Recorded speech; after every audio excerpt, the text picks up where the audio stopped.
This is a real-life experience. I was spending a summer with my dad after I finished kindergarten before starting first grade. We lived in a double-wide trailer out in the sticks on a gravel back road. The type of area where you had some woods to play in or head across the street to the recently harvested cornfield to play kickball or tag or some other childhood game. My dad and I lived with my dad's brother and his wife, as well as their 2 daughters. My cousins were a little older than me, about 4 years or so. We decided to play hide and seek one evening in the woods behind the trailer. So many spots to hide, laying down behind a fallen tree, ducking in a riverbed. Heck, if you were really crafty, you could pick a tree and climb it until you could see the whole area. We're on like round 3 when my eldest cousin said, "Is that an abandoned trailer?" When we all regrouped, and me and her sister both shot glances in the direction of her stare, and sure enough, there it was. But it didn't look that old. Just had that standard moss on the sides and dirt buildup that you'd expect a trailer in the woods to have. We sat there and stared at it for a second, until my eldest piped up again and said, "You guys want to check it out?" To which me and her sister, both young and eager to venture and rebel, quickly said yes.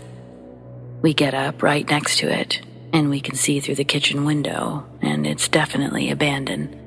But it's weird. Everything is so dusty and disorganized, but not trashed or ransacked.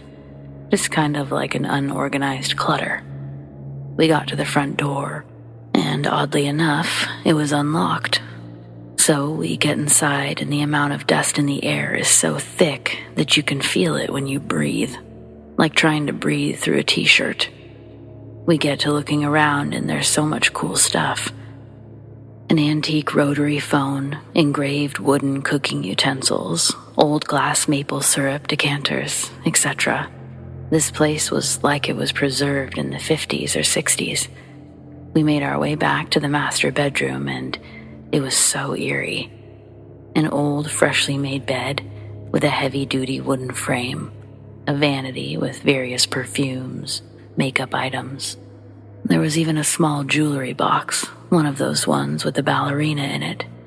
We started looking in the closet, and I see this old wedding dress preserved in clear plastic wrap. But it was weird because it looked like it had less dust on it than the other things. That's when a cold chill ran straight up my back and made every hair stand. I turned to my cousins and said, "I think we should leave now."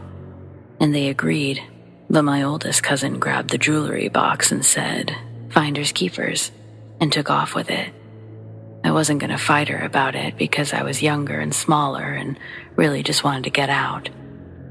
As we're walking out, we noticed one of those old candlesticks with a light bulb in it that was on the table lit up, like someone turned on a switch, but there was no way that this place had electricity. Immediately, we're all spooked, and we run out the door.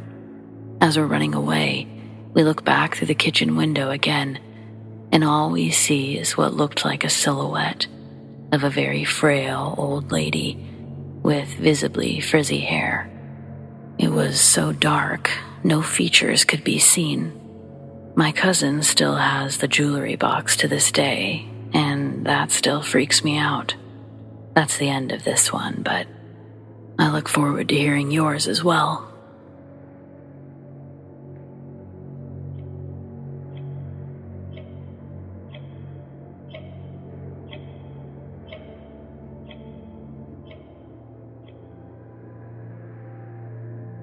I'll try to keep it to the point and not drift off too much, but I swear on everything this is a true story of my own experience. When I was 12 or 13, I was living with my aunt for a few years and my younger cousin. We lived in a little house on a dead-end road in a small town of about 500 people. We were technically considered a village. My aunt was an odd soul. Everyone has their own rhythm, and hers was a different rhythm for sure. She had a fascination with the odd and the strange. from a musical dancing miniature jester figurine to old newspapers from the 20s. Then enter her collection of porcelain masks, of which she had more than 30, all different sizes and styles, and she had them all over her bedroom walls. The house we lived in was small but cozy, but this house had other paranormal events happen in it before and after the events of this story. So it was no big deal when small stuff would happen because we were odd like that. Some stuff being harmless was fine by us. None of what happened before or after was harmful. This is the only event I was ever actually stricken with pure fear. It was my 13th birthday, and for my birthday, I wanted us all to watch a horror movie together, because those were my favorite and still are to this day. We watched A Haunting in Connecticut as the chosen movie. It was my aunt and uncle, their 3 kids, my 2 friends, and myself there to watch it. After the movie, we all just kind of crashed. So I went to my aunt's room to sleep because it was the only other room with a TV, one of those old box TVs that would go full static every now and again. I get in there and put something on quietly and go to sleep. But I wake up a couple of hours later, and the room is pitch black, other than the light from the static on the TV, which, if you know, is not very much. It's basically a straight low beam that makes some stuff visible, but anything outside that vicinity gets harder and harder to see because of the light. But I can see all of her masks clearly. I went to get up to change the channel, and I noticed I couldn't move. It was like some sort of sleep paralysis. My eyes could move, but my body could not. So I just laid there, briefly trying to wait for my body to realize and wake up or move, when I heard a sound like someone tapping their nails on the closet door. Just a little 4 taps.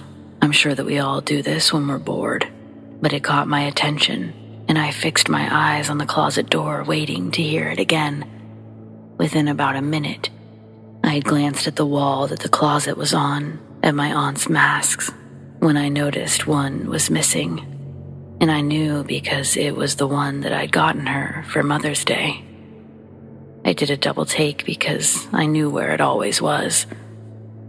I didn't pay too much attention to it until I looked back at the TV and could barely see the mask that was missing off the wall, now hardly out of light, but still slightly visible behind the TV. I knew it was the mask by the little pink flower pattern on the left cheek. At first, I thought my aunt had moved it, but no longer than I had had that thought, the mask started to raise very, very slowly. It rose to the ceiling, slowly made its way directly over my face in the bed, where it stayed for a couple of seconds, before slowly descending to what felt like right over my face. I tried to close my eyes, but it didn't help. I could feel it looking at me, and could practically see it doing it with my eyes closed. Then, out of nowhere, the pressure lifted, and I heard the mask break from falling. It fell directly about where it originally had hung, by the closet. I laid there practically in tears, not able to do anything about it. Then it sounded like someone shaking the bedroom door as hard as possible, trying to get in, but it wasn't locked. My aunt and uncle woke up to the sound of the door shaking, came to see what they thought I was doing, until they got in front of the door, and it swung open on its own. As soon as the door opened, it was like my body woke up. I sat up and screamed as loud as possible and pushed to the corner in the bed, crying. That's when I told them what happened. They knew by the way I was acting that I wasn't kidding, and they would have probably doubted it a bit had it not been for the door opening on its own. But that's the end of this one. I have many more, but not like this.